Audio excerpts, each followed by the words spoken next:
When you go film outside and you edit a video based on that, you want to grade all your shots to get the most out of the video and support the story that you're telling. You can use that to go from the picture you can see in the center to that, to an image that really pops, that's saturated. In this case, that's warm as well, because this is what I want to give from the autumn colors during the day in Japan.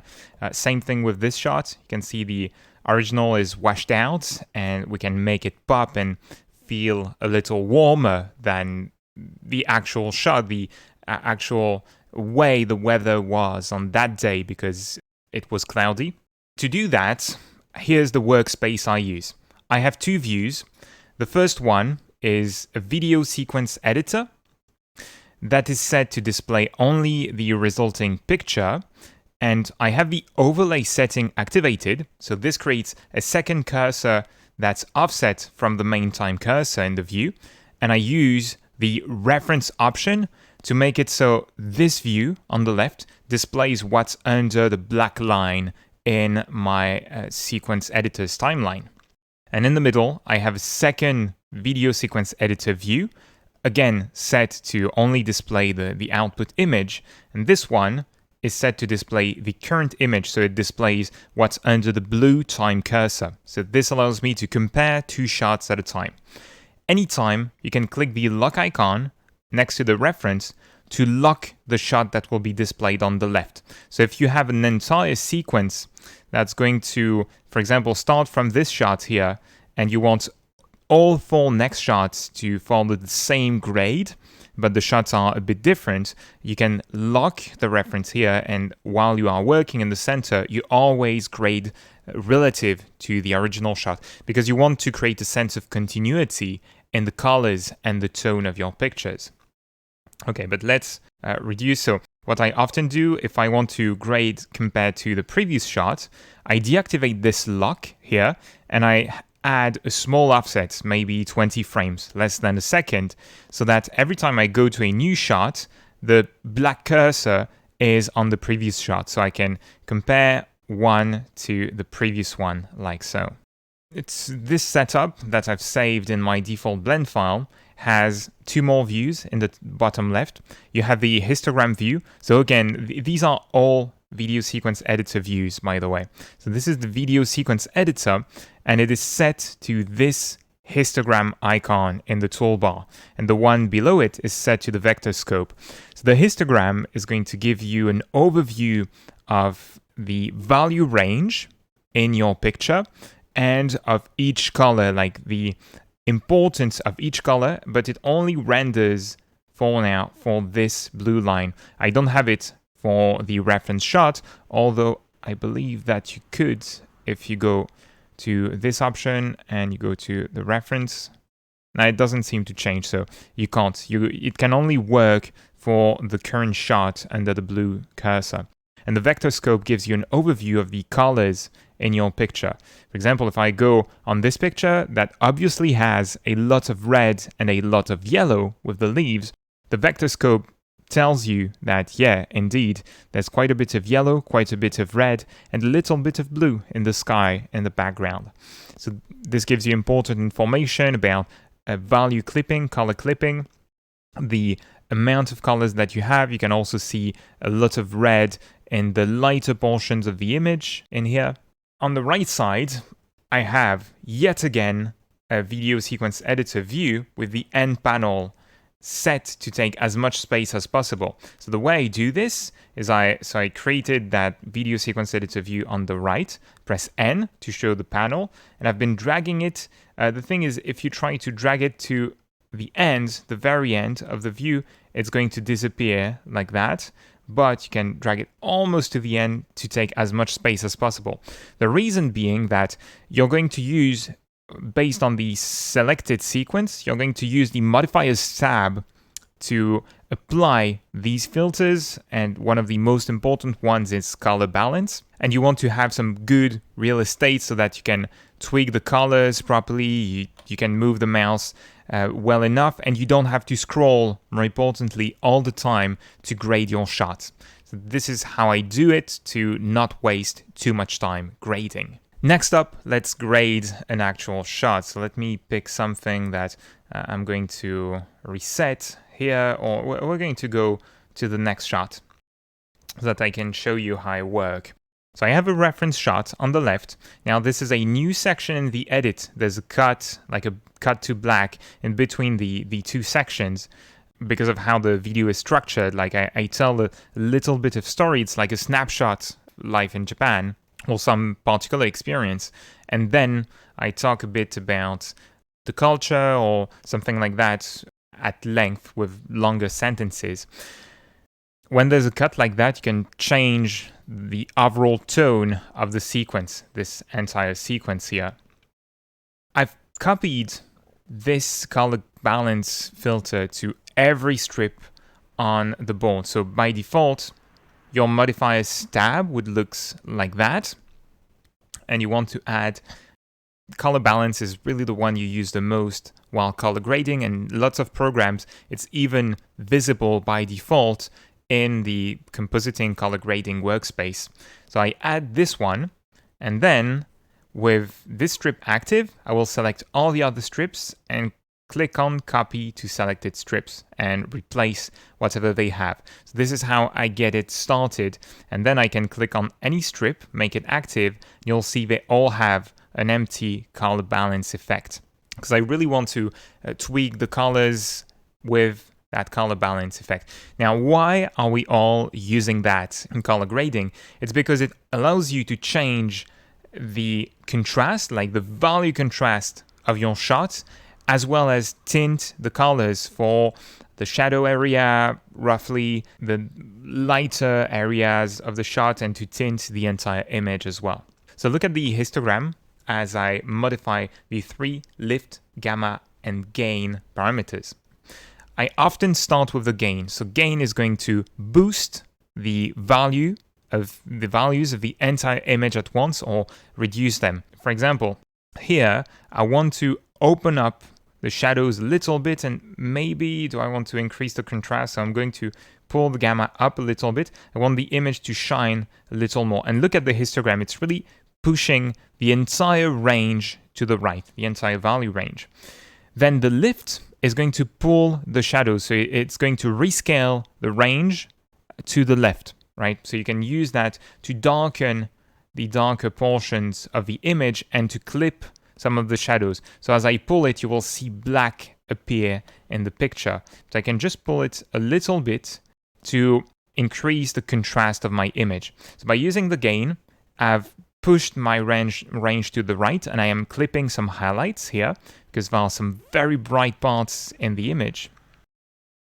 I'm going to do that subtly if I can. And with the lift, I've added some shadows back on the image. Not too much, but just enough to make these woods feel a bit dark and ancestral, give them a sense of mystery, if you want. Now, the gamma doesn't touch the right side or the left side of the range. Instead, it's going to take all your levels in the middle, and it's going to change the distribution of them, pushing all your midtones more to the light or towards the dark. Look at the histogram as I pull the slider up. You can see how the curves, like the tip of the curve, is shifting towards medium grays here, and it's lightening the entire image. So you can use that. It's like your middle slider on a levels filter, if you want. It's going to really shift the distribution of your image without clipping anything. As I pull it down, you can see I can make the forest look a bit darker, a bit more somber here.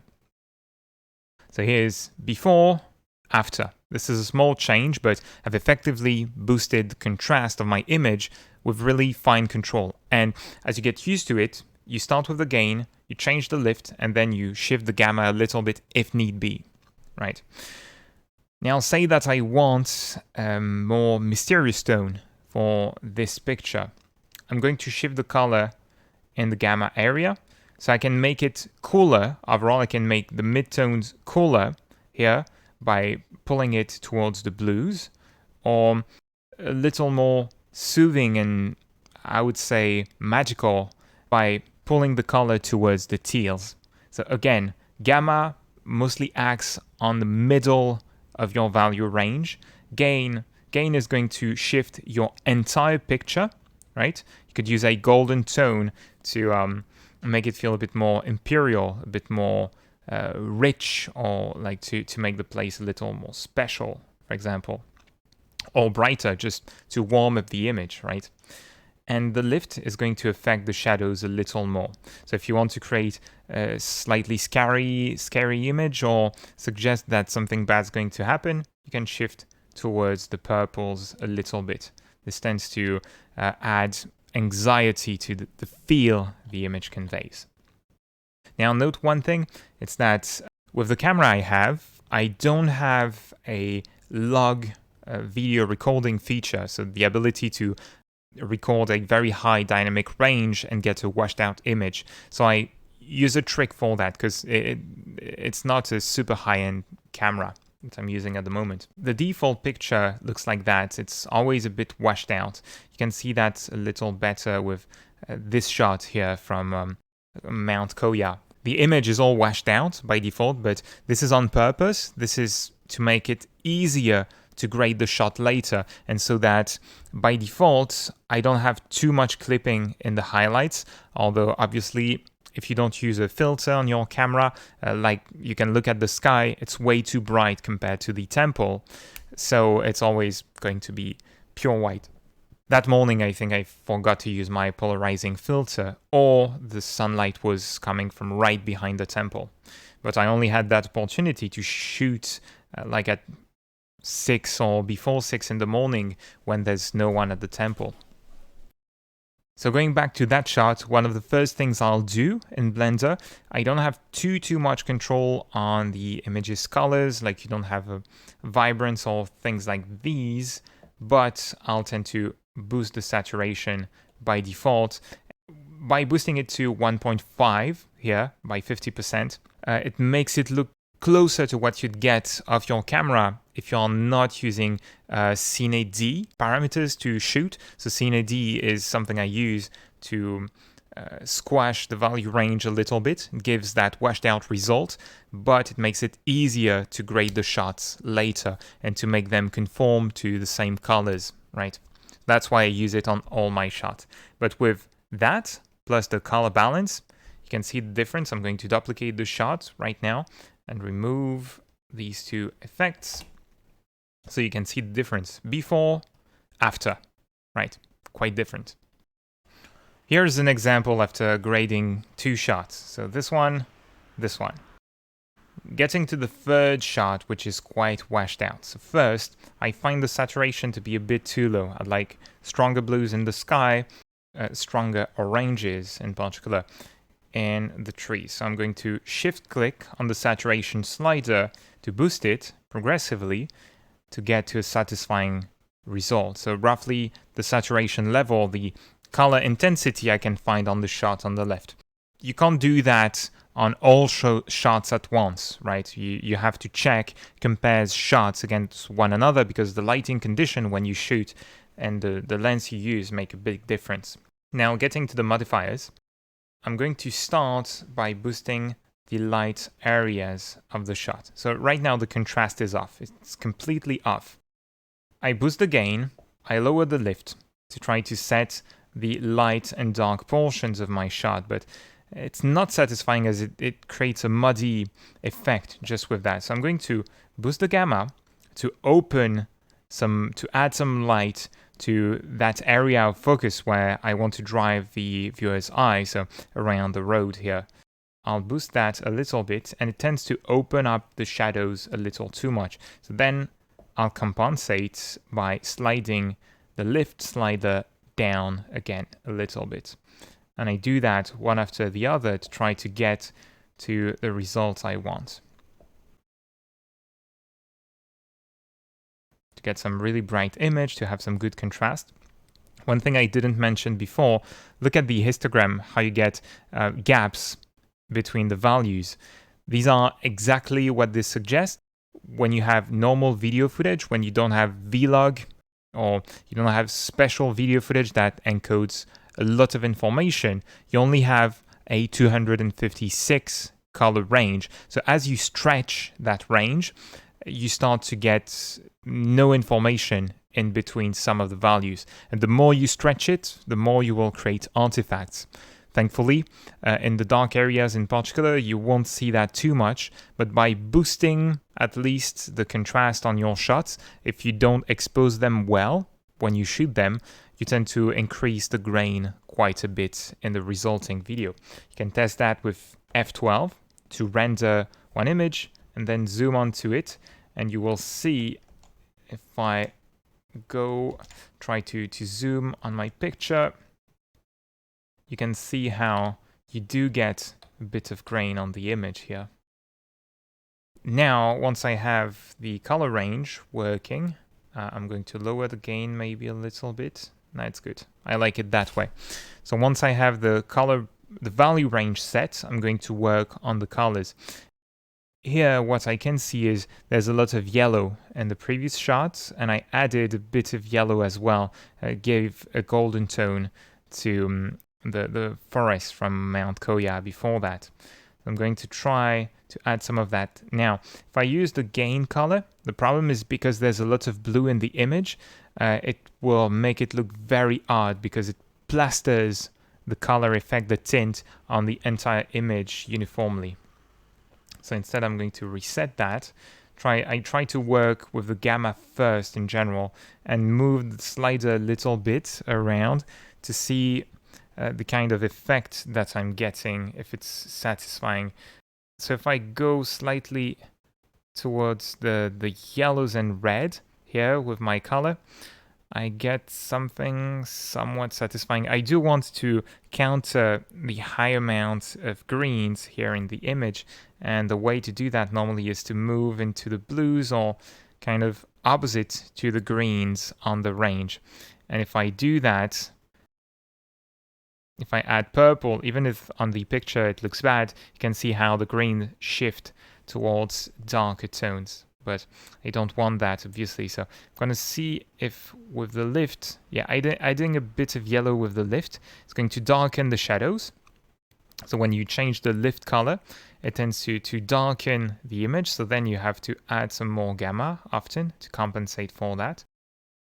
It does tend to hit that area at the bottom, which is good. Now I want to add maybe a little bit of slightly orange color, slightly orange tone. Okay, seems to be doing the job. And I'm going to try to balance it out with the gamma slider, moving a little closer towards the yellows here. All right, last tweak to the gain. And I think we're all good. So let's compare this shot first to the one on the left. Obviously, there's a bit of a gap between the two. They were not shot at the same place with different lighting conditions. It's a little bit hard to make them match, but for a first pass on the color grade, this is fine by me. And I always do 2 passes. So I'm going to go through the entire video and the sequences, and I do 1 pass, then I render it out, I watch the entire video and take notes. This shot doesn't work, this shot. Often I will even watch it 2 or 3 times and take notes about the editing if I want to shift some cuts. So that's before I start color grading. And then I do the same for the color grade. I grade the entire video and go back through it and take notes about which shots should change, which sections have an odd feel, those kinds of things. If we compare to the original shot, I'm going to set the saturation back to 1. You can see how it is, how it's very blonde, and here's the result with just color balance and saturation. Another quick example, and the reason why using saturation can be a bit limiting and how to counteract that. There's quite a bit of red in the next shot. If I increase the saturation, it tends to get completely blown up in this case. And this happens a lot with red and purples in particular. When you boost the saturation, you may still want to boost the saturation of the greens and other areas. There is a filter for that, a modifier that you can use, but it can be a bit of a pain where let me show you the hue correct modifier. So this allows you to add saturation or to shift the hue and values of certain color ranges. If you have quite a few vertices by default, you could make it so, select these points here that you don't want to touch. You can remove them all, move a point to the middle here, and lower the saturation of everything, or increase the saturation of everything but not the reds. All right. Another trick is to boost your saturation to the point where it's a little too strong in the reds. Then you add your hue correct. Unfortunately, the points on the right and left side of the filter are not in sync, but you can drag these 2 points to lower the reds a little bit, and there you go. You could boost the saturation of the entire image and restore the reds to something that works fine. That's not too blown out like we have on screen. And you can really push the saturation of everything in the background doing that. But this is roughly it. This is the process I follow on the entire video. So you can see, if I go back to the start, how a lot of contrast in almost every shot. Obviously, it depends on when you shoot as well, because depending on the time of the day, you can't do magic for all of that. I've shot all of these throughout 1 year, over the course of 1 year, so makes it a little harder to grade them all together. If you have any questions about grading in Blender, please go ahead, ask. But that said, be creative, have fun. Be sure to check Power Sequencer, our entirely free open source add-on for Blender and video editors. See you in the next one. Bye-bye.